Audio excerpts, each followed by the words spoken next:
On the day I was officially named Crown Princess, someone pushed me into the water. I knew all the noble ladies in the capital looked down on me. They were born into prestigious families, brilliant and talented in every way. To them, I was just a country girl who sold wontons.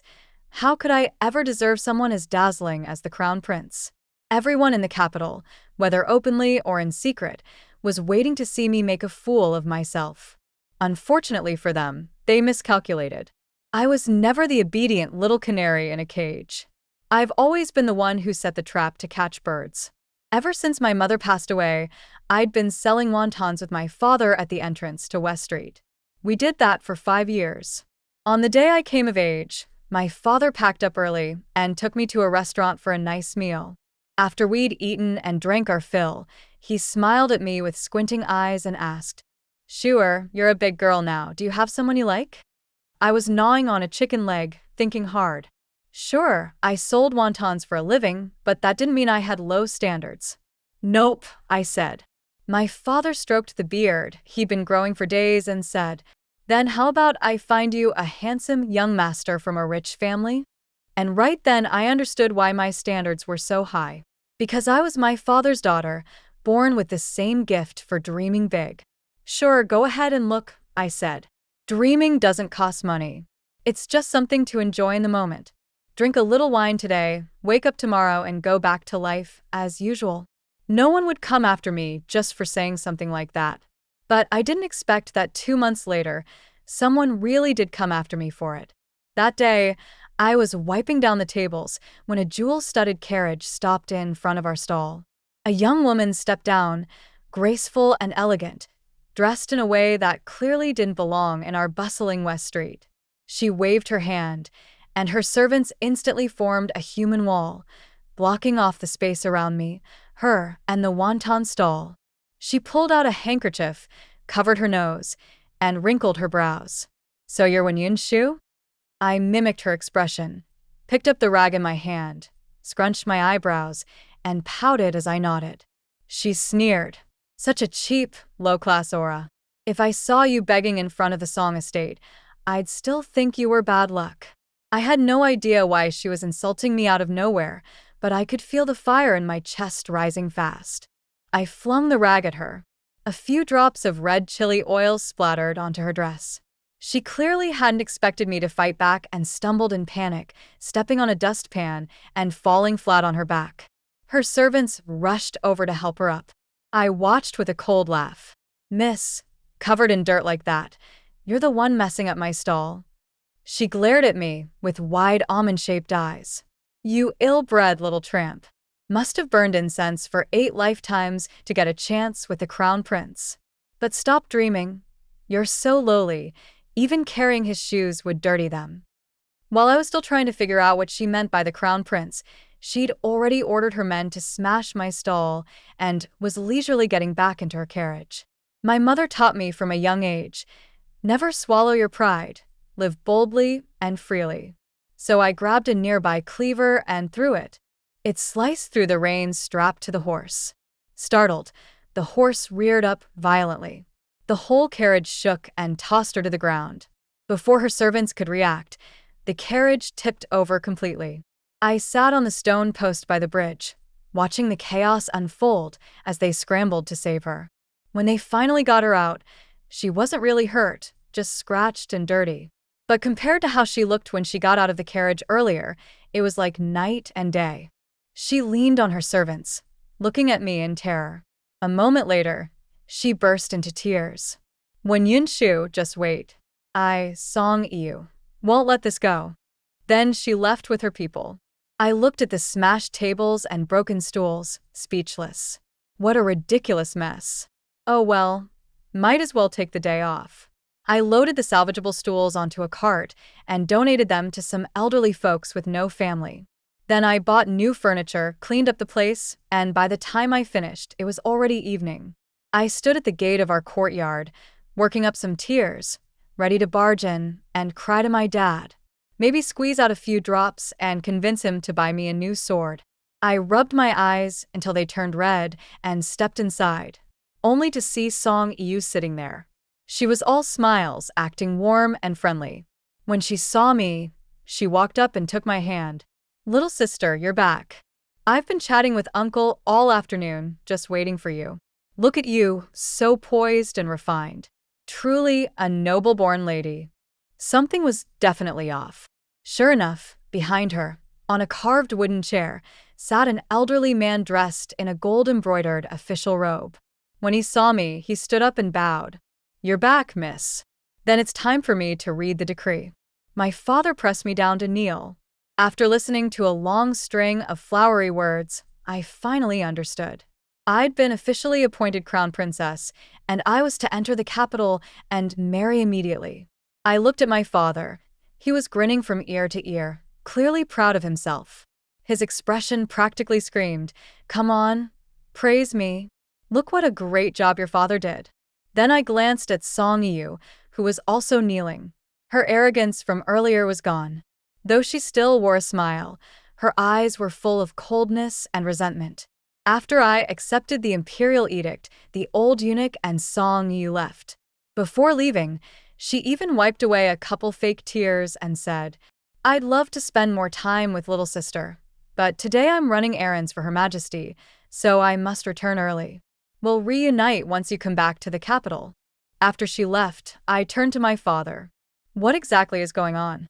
That girl came out of nowhere this morning, smashed my stall, and now she's saying all these weird things I don't understand. And this imperial edict. Dad, please tell me you didn't spend all our silver hiring actors to put on a show for me." My dad gave me a look and sighed. "I told you I'd find you a good man. And after thinking it over, if we're talking about character, status, looks, and power, the consort's two sons are the best options. Too bad we were a little late." Second Prince Meng Liangchun was already snatched up by the Zhang family. "So, my dear daughter, we'll just have to settle for the crown prince." "Crown prince, huh? If it makes my dad happy, I'll play along." My father shook his head. "Of course, the crown prince is great. It's just, once you marry him, you'll have a lot to worry about. Managing the palace, dealing with concubines, it's all very troublesome." But I didn't mind. I've never been one to make things difficult for others. "So, if I become the crown princess, can I eat marinated crab, braised pork, and lamb stew every day?" I asked. My father nodded. "As long as you want it, 10 royal chefs will cook it for you on the spot." Well then, being crown princess sounds fine to me. Power, status, and money. What's not to like? My father nodded in satisfaction. Daddy knew you'd come around. But before I could ask anything else, he headed out the door, telling me to go to bed early because he had things to take care of. I didn't need to guess. He was off to fight crickets again. Ever since I could remember, my father had carried a bamboo cage around to fight crickets. If he won, he'd buy me sugar figurines. If he lost, he'd come back sulking, mumbling, "Daddy just had bad luck today." He never admitted defeat. He always said that if there was something he wanted to do, there was no way he wouldn't succeed. The next morning, just as I finished washing up and was about to open the stall, my father came back. Behind him were 2 squads of guards and several carriages. "My good daughter, no stall today. We're going back to the capital to prepare for your wedding." I looked at the guards with swords at their sides, and the local governor grinning obsequiously next to my father, and finally understood. Everything my father had said and done was real. None of it was an act. One carriage was packed full of the books my mother had left behind. Another held her zither, paintings, and embroidery. And another was filled with weapons, many of which I'd never seen before. It was only then I learned what was really stored in that grass-roofed hut my father never let me near. Turns out it was full of hidden treasures. Everything else my father gave away to the neighbors. Only the old wonton cart, at my firm insistence, was allowed to make the journey to the capital with us. I sat in the carriage, which had carved wooden panels and embroidered curtains, looking around curiously. It was enormous, big enough for a small bed and 2 tables. There was even a washstand and a little stove warming a pot of tea. Unlike me, looking like someone who had never seen the world, my father sat calmly beside me, flipping through a thick stack of letters, writing notes and edits on them. "Dad, what are you doing?" My father let out a deep sigh. "My good daughter, now that you're the crown princess, Of course I have to help that brat Meng Liangza. Otherwise, I wouldn't bother reading a single one of these letters. Oh right, he added. These last few days have been so busy. I forgot to tell you. Actually, your father is the Duke of Fugua, and you're the only daughter of a noble house. Also, your aunt is the current empress. She's missed you terribly. She's been sending letter after letter, urging us to return to the capital. So we had no choice but to head back early. And just like that, the entire journey, I lay on the little bed in the carriage, trying to digest everything he just said, words that completely overturned everything I thought I knew about my life. My father told me Uncle Zhang, the richest man in the empire, and the emperor had grown up together, like brothers. After the emperor took the throne, the borders were in constant unrest. Uncle Zhang resigned from court and went into business to earn money. My father led the troops to put down the chaos. Once peace was restored, Uncle Zhang had a daughter, Zhang Lanxin, who was granted the title of imperial merchant. My father married the empress's younger sister and was granted the title of Duke of Fugua. 2 years later, I was born. Lanxin is 2 years older than you, my father said. You're not blood related, but you can think of her as your real sister. After I was born, my mother's health started to decline. So my father took her to Yunzhou to recover. There, they lived free from court politics and social obligations. To blend in with the locals, they kept their identities secret. Life was simple, but my mother's health improved greatly. So we stayed in Yunzhou. When I was 10, my mother passed away. The empress, my aunt, kept sending letters urging my father to return to the capital with me. But he insisted on staying by my mother's grave and didn't leave until I turned 15.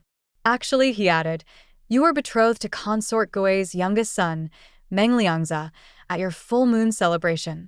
The wet nurse brought you out to meet the guests, and little Meng Liangza stared at you in a daze and said your eyes were all sparkly and cute. The emperor laughed and arranged a baby engagement on the spot. There's no crown prince born of the empress, so by tradition, the eldest son would be chosen. Originally, there was no way Liangza would have been selected. But his eldest brother lacked competence, and his second brother didn't want the throne. Liangza, being skilled in governance, was eventually made crown prince. And you're now his crown princess. Sure, don't blame your father for keeping this from you all these years, or for deciding to keep us in Yunzhou without telling you the truth. I lay on the little bed, feeling carsick from the rocking of the carriage. It's all right, Daddy. How could I blame you? I was happy in Yunzhou. With you and Mom there, I felt blessed. And now that I'm crown princess, I'll have wealth and power. What's there to complain about? I'm someone who goes with the flow. I don't mind where I live, as long as life is good. By the time I'd more or less digested all the shocking revelations, we'd arrived at the capital. The carriage stopped in front of the Duke's estate. When I stepped out, my face was completely pale. Inside the estate, I was transferred to a soft sedan chair. I felt like I was floating on clouds. I didn't know how much time had passed, but eventually, a group of maidservants and older women guided me into a room. Inside sat a gathering of noble women, adorned in jewels and gold so dazzling it hurt my eyes. And then I looked again. I thought I saw my mother. The next moment I fainted. When I woke up, I smelled a faint, pleasant fragrance. Though it was midsummer, the room felt refreshingly cool. I opened my eyes and saw my mother, tears shimmering in her eyes, sitting by my bedside, full of concern. My heart ached. I sat up and hugged her. Mom, sure missed you so much. Hearing that, tears rolled down her cheeks like pearls. We cried for a long time before I slowly realized this wasn't a dream. My good girl, I'm your aunt. You've suffered. But with your aunt here now, there's nothing to fear. I let go and looked at the woman before me. She wore a phoenix hairpin and looked so much like my mother, about 70% the same. She was the empress. As I sat there dazed, another woman approached, stunningly beautiful, with a smile like the warmth of spring. Mother, don't cry. My sister's return is a joyful thing. Something told me this must be the wife of the second prince, Meng Liangchen. now known as Princess Yong, Zhang Lanxin. Lanxin Jiejie? When I called her Lanxin Jiejie, she lit up with joy. I knew you were my little sister. Just then, another stunningly beautiful woman entered, her grace and poise matching even that of my aunt, the Empress. Let me have a good look at her, Shuer. Oh my, I truly am blessed. 2 daughters-in-law, both so beautiful. She grabbed my hand affectionately and started asking me all sorts of warm and personal questions. I didn't even need to think, I already knew. This had to be my future mother-in-law, Consort Goe. To my left sat Consort Goe. To my right, the Empress. And in front of me stood Princess Yong. I couldn't help but feel like I was dreaming. These most noble, elegant women in the world were actually my family. Ever since my father returned to the capital, there had been a steady stream of visitors to our estate. Many ladies wanted to meet me, but all of them were turned away. My aunt told me to rest and recover. Only when I was as lively and carefree as I had been in Yunzhou would I be allowed to leave the estate. The Duke's manor was massive, so large that I wandered around for days without seeing every corner. Every day, Lanxin Jiejie came to keep me company, sharing stories about the capital and amusing tales about Mengliangza. Apparently, when the emperor first asked him to move into the Eastern Palace and take up the crown prince title, he sighed and dragged his feet. Then the emperor said, "Once Shuer returns to the capital, she'll move into the Eastern Palace with you." And just like that, Mengliangza packed up that very night and moved in. While the emperor and empress went out traveling incognito, he stayed behind to act as regent. He managed the court so well that when they came back, the emperor started planning another trip. But Mengliangza refused. "If you want to leave again, wait until I'm married. Once someone's here to keep me company, then you can go." So that's why my father suddenly started asking about my preferences in a husband. Lanxin Jiejie told me all sorts of interesting things about those secret journeys, and I was filled with envy. "Can I come along next time?" I asked eagerly.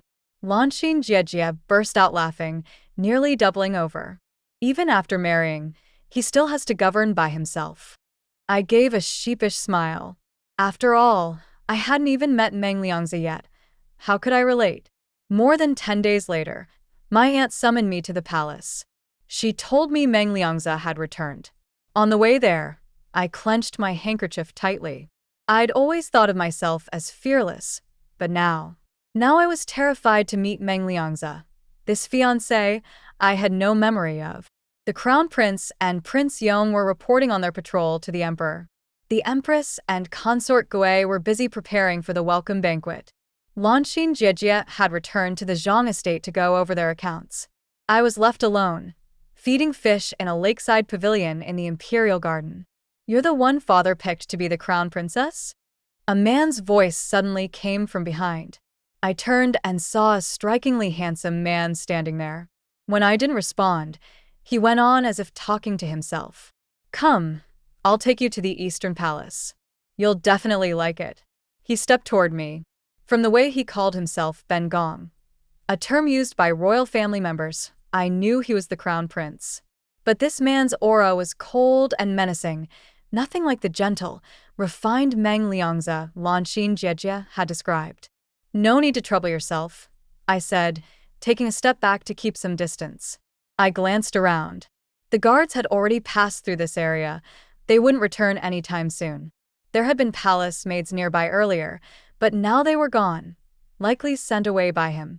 If he tried to force anything, I'd be on my own. He was blocking the only exit from the pavilion to the shore. "Don't be afraid," he said, stepping closer. "Since you're the crown princess, you're my wife. I'll protect you." As he reached out to grab my sleeve, I turned and leapt into the lake, shouting at the top of my lungs. "Assassin! There's an assassin!" Yunzhou was full of rivers and lakes. I'd been a strong swimmer since childhood. In water, I had the upper hand. He clearly hadn't expected me to jump. He froze, then jumped in after me. My shouts had drawn the guards back. Seeing us both in the water, they leapt in to rescue us. As I gasped for air on the shore, a soft blanket settled over my shoulders. I turned around. It was another handsome man. Compared to the one from earlier, This one's eyes were much gentler. You're Meng Liangze? I didn't know why, but the moment I saw him, I finally had an image in my mind of who Meng Liangze was supposed to be. He smiled and nodded. Scared you, didn't it? Rest now. I'll take care of the rest. After bathing and changing in the Empress's quarters, I was sipping ginger tea when a crowd burst in. Meng Liangze, Prince Yong, Lanxin Jie, Consort Gui, the Emperor, Uncle Zhang, and my father. Meng Liangze knelt on the ground and spoke solemnly. Father Emperor, it was one thing when my elder brother used to pretend to be mad in front of me. But now he dares lay hands on Yunshu. I believe he should no longer remain in the capital. So that man. He was the deposed crown prince, Meng Liangzhou. He had once been engaged to Lanxin Jie, but he rejected her for the sake of a maid. After being stripped of his title, he went mad, constantly referring to himself as Ben Gong and refusing to accept the truth. Out of pity, the emperor didn't punish him, just gave him a title and let him live in luxury as a leisurely prince. Apparently, Meng Liangze wasn't fond of his elder brother. Though the swim hadn't harmed me, on the contrary, it had cooled me off. As the future crown princess, I had to stand with Meng Liangze. So, he was the eldest prince? I said with feigned confusion.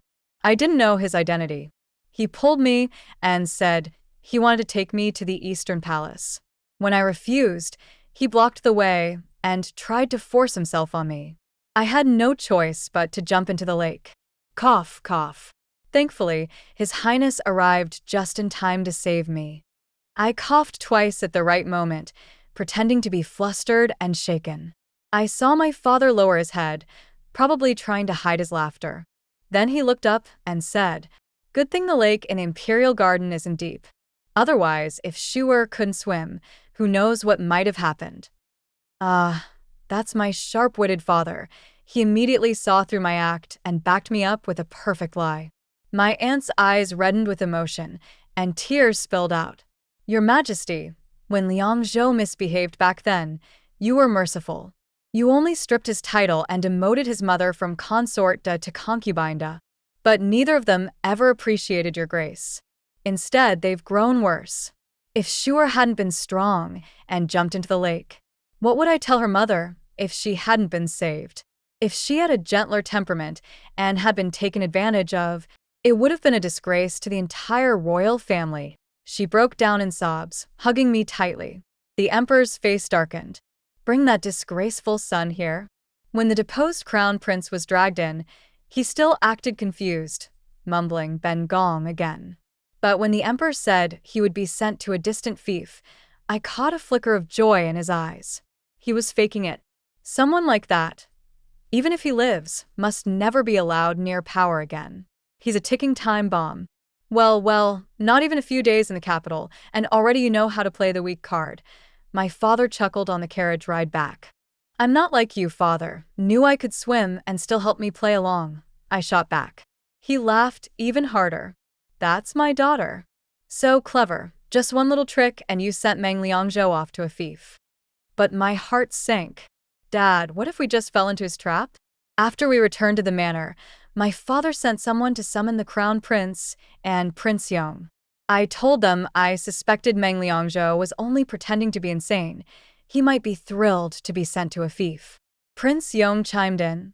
"I've suspected as much too, but unfortunately, we've had no proof. Now he's going to a fiefdom without oversight. It's the perfect chance for him to build his own power. If he's not dealt with properly, he'll be a threat down the line. Just thinking about him makes my skin crawl." Meng Liangze fell silent for a moment, then said, "If we want to stop him, we'll have to expose his act in front of Father Emperor. If the crown prince's title still means so much to him," I said, "then the best way to provoke him is by hitting where it hurts." "Yunshu's right," Meng Liangze agreed. "We need to strike right at the heart." Before his departure to the fief, both Meng Liangzhou and Consort De were placed under house arrest. Lanxin Jie and I brought some pastries I'd made to Consort De's residence. When she saw me, she looked puzzled at first, then suddenly smiled. "So you're the crown princess, Yunshu?" I placed the food box on the table. "That's right. I should have come to pay my respects sooner. Even back in Yunzhou, I heard how favored your ladyship was. They say your plum blossom cakes once cost over 1,000 taels per plate. I wonder if these humble pastries of mine are worthy of your ladyship's taste. She let out a cold laugh. Once you're the crown princess, you'll be able to eat anything you want. I sighed dramatically. What a pity. Your ladyship was just one step away from ruling the entire harem. I wonder, once you're sent to the fief, will there still be plum blossom trees for you to enjoy? Consort de glared at me, eyes burning with fury. Though her eyes were sunken, it was clear that she had once been a great beauty. Of course not, Lanxin Jieji added. The fief may be vast, but it's out in the desolate northwest. Nothing but endless desert. There's no way such delicate blossoms could survive out there. Then, won't your ladyship never see His Majesty again? I asked. Lanxin Jieji nodded. Not just that. From what Liangchen says, the crown prince is requesting an imperial decree. Once Consort De and her son are sent to the fief, they'll be forbidden from ever returning to the capital. It's understandable, he was the deposed crown prince, after all. Precautions must be taken. Lanxin Jieji once told me Consort De cared most about status and wealth. Sure enough, hearing this, Consort De's face turned pale with panic. You're serious? Is all this true? Lanxin Jieji smiled faintly. Put yourself in our shoes, your ladyship. If it were you, would you let a deposed prince live right under your nose, threatening your position? Liangzhou has no real power left. He's no threat. Consort De cried, voice trembling. His Majesty said he could live as a free prince, enjoy endless riches. We didn't say anything more. As we left the pastries behind, I said, Your ladyship, you'd best rest and gather your strength. There's a farewell banquet before your departure, one last chance to see His Majesty. Why not freshen up a bit and leave him with a good impression? Leaving Consort De's quarters, we went straight to Meng Liangzhou's residence. He didn't want to see us, but Lanxin Jieji didn't give him a choice. She ordered his servants to drag him out. Sitting like a queen in her chair, she sneered. You dare set your sights on my sister? You weren't worthy of me back then, and you're even less worthy of her now. Meng Liangzhou, she said coldly, did you really think I'd let you stroll off to your fief and play local king in peace? Now that you're mad, I'll ask Father Emperor to keep you here for treatment. Don't worry, our Zhang family knows many famous physicians. I'll make sure you get treated, slowly, carefully. Of course, since your condition is unprecedented, you'll need to test the medicines yourself. If you're poisoned or injured in the process, well, it'll serve as valuable experience for the Imperial Medical Bureau. Just moments ago, Meng Liangzhou's eyes were dull and vacant. But now, they narrowed darkly with cold malice.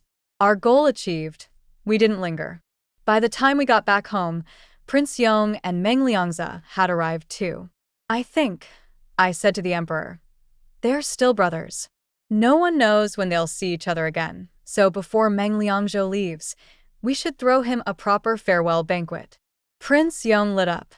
What a wonderful idea! But the task of planning it, I'll have to trouble my wife. He turned and looked tenderly at Lanxin Jieji. Meng Liangze cleared his throat. If you two want to flirt, kindly wait until you get home. Prince Yong laughed and pulled Lanxin Jieji away without hesitation. Then let's go home. I turned to find Meng Liangze, looking at me helplessly. Suddenly, I realized we were alone. It was our first time being together without anyone else around. We'd been so busy dealing with Meng Liangzhou that we hadn't exchanged more than a few words. Would you like to sit in my courtyard for a while? I asked. I want to change. This ceremonial gown I wore to the palace is really uncomfortable. Meng Liangze didn't refuse. While I went inside to change, he waited in the courtyard. When I came back out, I saw him trimming the roses. You know how to do this too? I asked, surprised. The crown prince is still a man, not a god, he smiled. And besides, this flower is special to you. He glanced toward the cart. I know that's your wonton cart, the one you insisted on bringing to the capital. You even planted roses in it. That card and those flowers clearly mean a lot to you, symbols of your happy days in Yunzhou. I looked at Meng Liangze, standing quietly by the flowers, warm, gentle, like carved jade. Someone born in a world of gold and silk, yet he understood me. Roses were my mother's favorite. In Yunzhou, our courtyard had been full of them. Meng Liangze looked at me and suddenly spoke softly. Yunshu, as long as I'm here, you never have to be afraid. From the moment I first saw you, I knew I wanted to be with you. All that in just a few days? I asked awkwardly. He shook his head. Actually, I've seen you before. I've been to Yunzhou. A couple of years ago, when father led troops to the front, I was sent to Nangguan with supplies and medicine. I spent a few months with your father, Duke Fugua. He told me about your engagement from childhood and said once the time was right, he'd bring you back to the capital. After the war, father sent me to Yunzhou to deliver a secret letter to the Duke. And that's when I saw you just once from afar. You were making wontons, humming a tune, chatting cheerfully with the other vendors. So carefree, so full of life. I still remember the sunlight filtering through the tree branches beside your cart, shining on you. You looked like a little sun, warm and bright. No one had ever complimented me like that before. My ears were burning. I watched you for a long time until sunset, until you pushed the cart home. And I think that's when I started liking you. Now that he mentioned it, my father had left for a year around that time. He'd asked our neighbor lady to look after me, and no matter how I pestered him, he never told me where he went. So it was the war in Nangguan. So you conspired with my father and tricked me into coming to the capital? I teased, pretending to be angry. He immediately panicked. No, never. If you're not willing, I would never force you. Actually, I was really worried. You're a lot like my sister-in-law. She hates being tied down. I was afraid that someone like you, so full of life, would never want to be trapped inside the palace walls. But I was already in the capital, already the crown princess. He didn't need to worry. I wasn't going to run. From the moment I helped him take down Meng Liangze, I had already decided. I would stand by him, through thick and thin. I wasn't very good at sweet words, but I knew I had to tell him exactly how I felt. No holding back. Before the farewell banquet, Lanxin Jiejia personally went to escort Consort Da, ensuring she wouldn't have a chance to meet Meng Liangze privately. As soon as Consort Da saw the emperor at the banquet, she began to cry, tears flowing like a river. Your Majesty, I can't bear to leave you. I'm willing to stay in the palace and serve you, even as a lowly concubine. I don't care about titles, as long as I can stay by your side. She wept so bitterly and convincingly, she nearly fainted. I had to admire her. Her acting skills far surpassed any stage performer. The emperor frowned impatiently and said nothing. Seeing he was unmoved, Consort Da turned and clung to Meng Liangze. Please, tell your father you don't want to go to the fief. Beg him to forgive you. Meng Liangze tried hard to keep his emotions in check, still pretending to be confused. My son, she sobbed, that fief is cold and remote. How could it be better than staying in the capital as a free prince? Hurry, apologize to your father and to the crown prince and crown princess too. Seeing him unresponsive, she pressed harder. That's when my father stepped forward at just the right moment. Your Majesty, perhaps this matter could be postponed. From what I see, the first prince seems utterly disinterested in anything. Perhaps it's best to keep him in the capital for treatment. Uncle Zhang chimed in as well. He is still your eldest son, after all. Even if you're angry, shouldn't we make sure he gets proper care? The Zhang family knows many esteemed physicians. I'm willing to go to the fief, Meng Liangze interrupted before he could finish. I'm not afraid of hardship. I'll make you proud in the fiefdom, father. I'll serve the people well. Clearly, Lanxin Jiejia was right. Meng Liangze really was foolish. When cornered, he stopped thinking altogether. The emperor stared at him for a long moment. What did you just say? Do you even realize what you're saying? Since when were you this clear-headed? I put on an astonished expression. Could it be the first prince has been faking madness all along? That day in the garden, He deliberately approached me just to be punished? But why would anyone do that on purpose? There's no benefit. Launching Jijia leaned in helpfully. No benefit? Of course there is. Once in the fief, he'd be king in all but name. Especially as the eldest prince, he'd have access to soldiers, resources, manpower. Then she suddenly gasped and covered her mouth. Could it be you wanted to go there to build strength and someday rebel against A's? Consort Da was stunned. She hadn't realized her son's plan ran so deep, and now regretted interfering and ruining it. The emperor looked from Meng Liangzhou, now pretending to be confused again, to Consort Da, whose face was full of remorse. He understood everything. Summon the imperial physicians, he ordered without hesitation. The head of the Imperial Medical Bureau personally arrived and, in the name of his decades-long career, solemnly declared, Meng Liangzhou is in perfect health, mentally and physically even stronger than before. Enraged, the emperor smashed the jade pendant he'd meant to grant for the fief and declared, Meng Liangzhou and Consort Da are hereby stripped of their titles and demoted to commoners. From now on, they shall remain at the royal mausoleum to repent for the rest of their lives.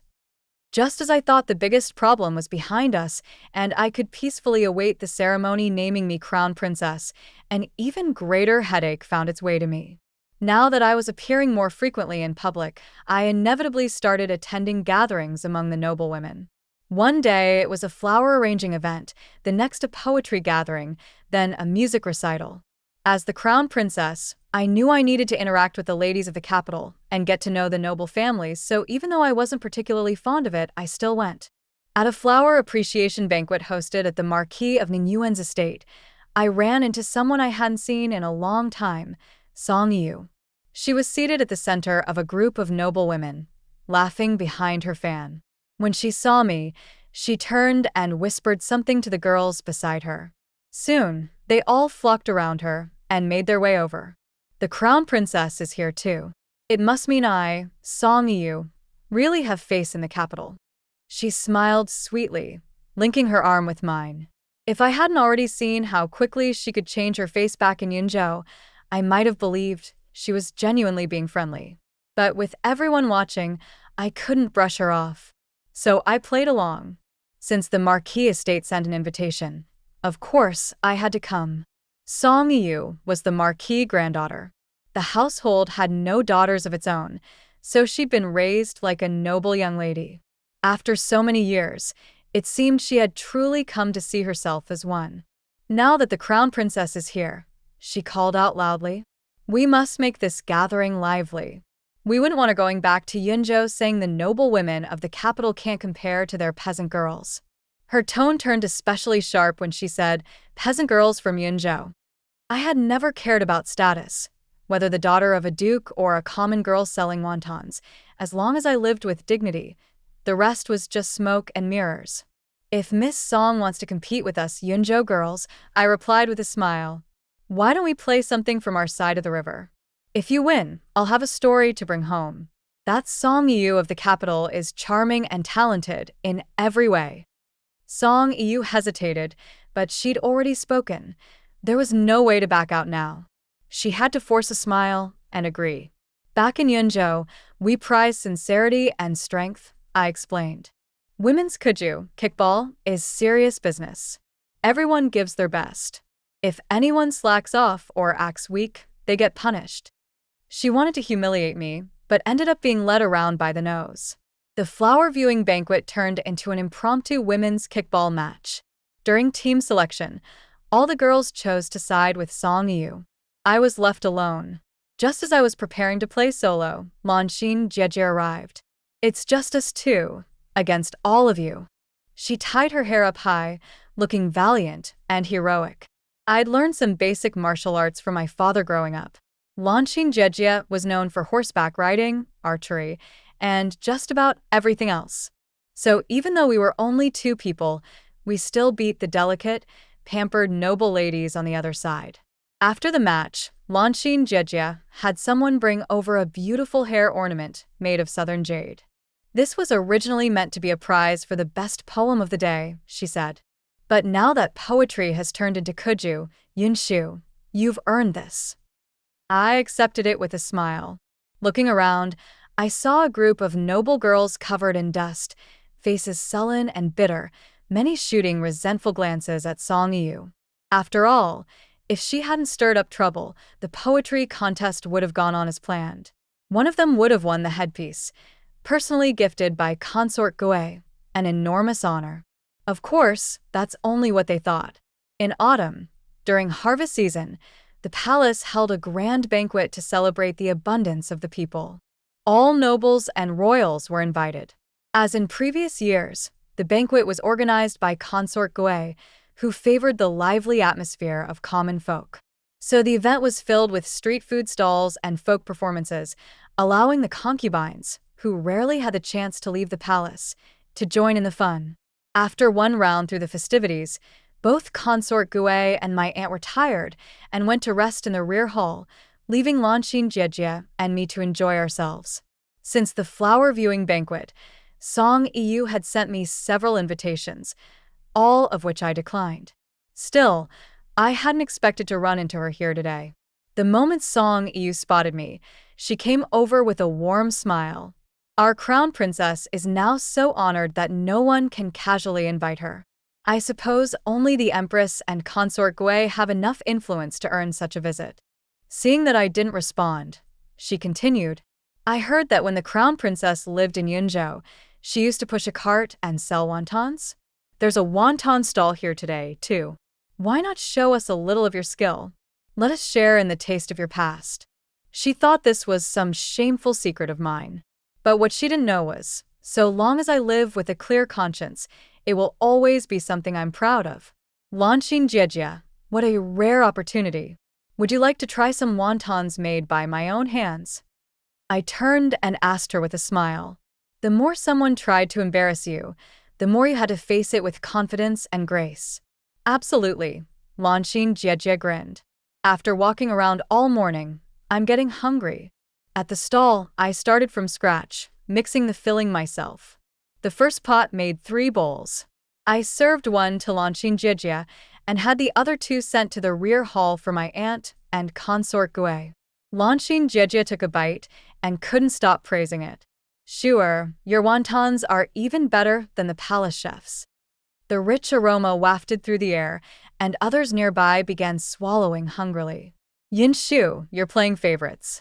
Why does only royal sister-in-law get some? I want some too. Just as I started wrapping the second batch, Meng Liangzi arrived. Before I could respond, Song Yu interjected. Your Highness, the crown princess is personally making wontons in public. How unbecoming of her station. Meng Liangzi looked at her, then at me, and smiled. What decorum? If Yinshu's happy, she could open a wonton shop in the palace tomorrow, and I'd bring my brother with me every day to deliver silver. Once the wontons were ready, Meng Liangzi finished 3 whole bowls in front of everyone. Thank the heavens you learned to make wontons in Yunzhou. It's a blessing to me, he said openly, showing his affection without restraint. Lanshin Jejie gave me a wink and laughed. Well now, I'd like to see who still dares talk behind the crown princess's back. From then on, my past of selling wontons in Yunzhou was no longer something whispered about.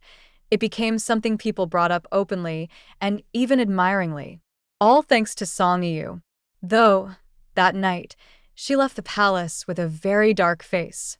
In the depths of winter, while I was curled up by the stove reading, Meng Liangzi arrived. I was afraid you'd be bored this season, so I came to take you out for roast meat. When I got to the snow pavilion, Prince Yong and Lanshin Jejie were already there. Come, come, sit on the warm bed. Lanshin Jejie called out. A's been planning this since yesterday. He picked out the venison himself, asked the palace chefs for advice, prepared the dishes and drinks, all perfectly set up before inviting you. We've been sitting here all morning just waiting for you. She ticked off each detail on her fingers. I glanced back at Meng Liangzi. He was smiling contentedly. As long as Yunshu is happy, nothing else matters. After over half a year together, I had come to understand what kind of person Meng Liangzi was. When my mother was alive, She once told me that the rarest thing in the world between people is sincerity. I was lucky enough to meet someone who truly felt that way toward me. After the Lantern Festival, preparations for the Crown Princess's investiture ceremony began. The ceremony would be held in the palace, and afterward, a banquet would be hosted in the Eastern Palace. Jijia was in charge of sending invitations. She sat at her desk frowning in thought. When I brought her a bowl of fish soup, she was so deep in thought, she didn't even notice until the smell drifted up to her nose. Yunshu, there's something I'm struggling with, she said.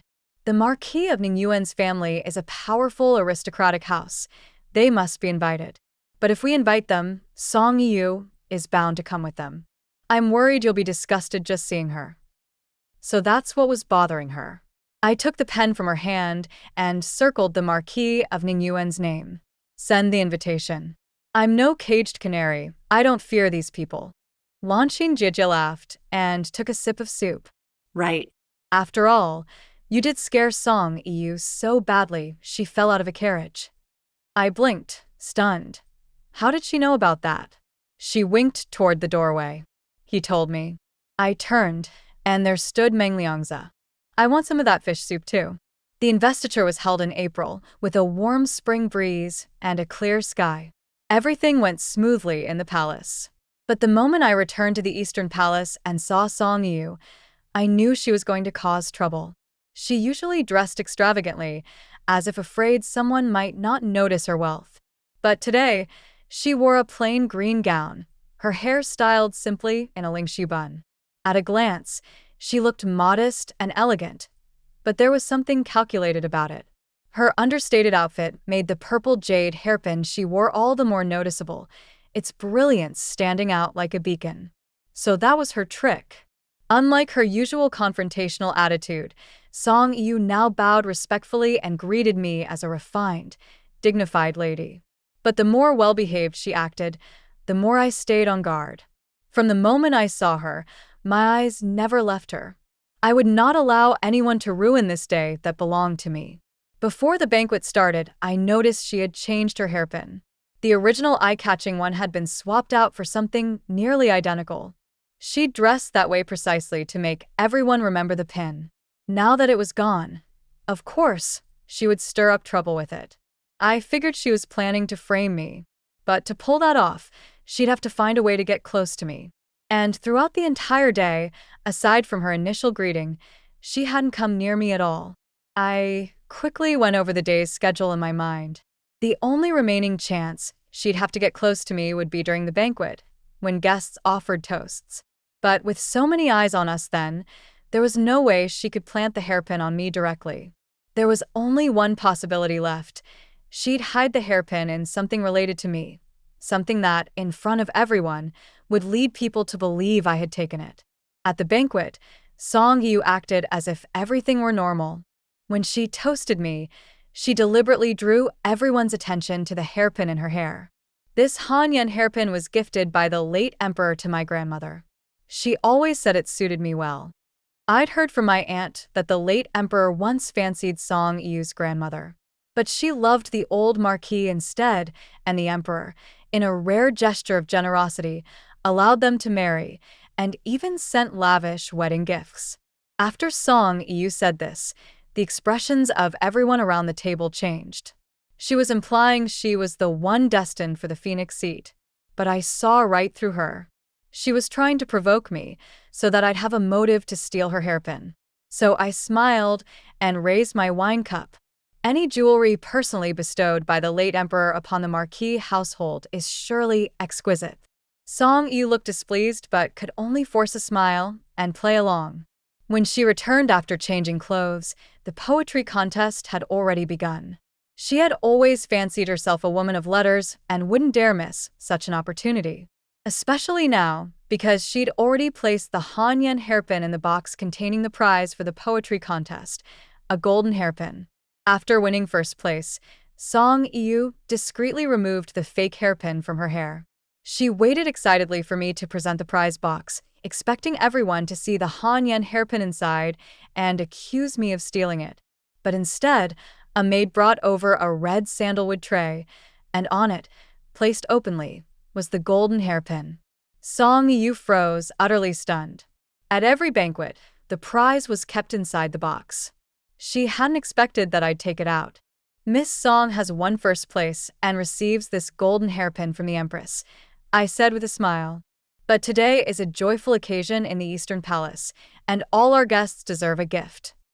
With that, I ordered maids to present several dozen pear blossom wood boxes. These trinkets may not be as valuable as the golden hairpin, but they are imperial gifts from the palace. I hope everyone will accept them kindly. Everyone present was from distinguished families. They all politely expressed thanks and accepted the boxes, but no one would dare open them in public. Song Yu's face was drained of all color. Not only had she failed to frame me, she had lost the Han Yan hairpin altogether. Oh my, Miss Song must have been so confident she'd win the prize that she took off her precious hairpin ahead of time, I said cheerfully. In that case, let me do the honor of putting it on you myself. Song Yu forced a smile. I'll trouble your highness then. I'd always lived by the principle, if others don't offend me, I won't offend them. But if someone repeatedly made things difficult for me, I wouldn't easily let it go. This time, I would use her own trap to catch her in it. The highlight of the evening was the fireworks display prepared by Meng Liangzi, set to be released by the Ting's Lake in the Eastern Palace. Song Yu stood woodenly by the lakeside, staring blankly at the fireworks. I walked up beside her and spoke just loud enough for others to hear. Miss Song, you don't look well. Should I summon an imperial physician? Or would you prefer to rest in a side hall? She shook her head, her smile worse than a grimace. No need. Thank you for your concern, Your Highness. I had a hand warmer brought over and handed it to her. Even though it's spring, the wind is still chilly at night. You're delicate, Miss Song. You must take care. The stage was set. Time to begin. As the first round of fireworks burst into the sky, I stood beside her and lowered my voice so only the two of us could hear. Miss Song, what do you think your grandmother will do if the Hanyan hairpin isn't found today? Such a major mistake. Will you still be able to live in luxury under the Marquis name? Oh, and what if, starting tomorrow, the whole capital finds out? How curious it is that the hairpin ended up in a box I was preparing to hand out. Anyone with half a brain would figure it out. Song Yu's face turned from white to dark gray. She glared at me, biting her lip. You knew all along? You planned this on purpose. Yes, I replied clearly. I planned it. Someone like you dares dream of the crown prince? Delusional. That completely set her off. She raised her hand to slap me. As a firework bloomed in the night sky, I caught her wrist and gasped, "What are you doing?" Then, in one motion, I pulled her into the lake with me. Song Yu didn't know how to swim.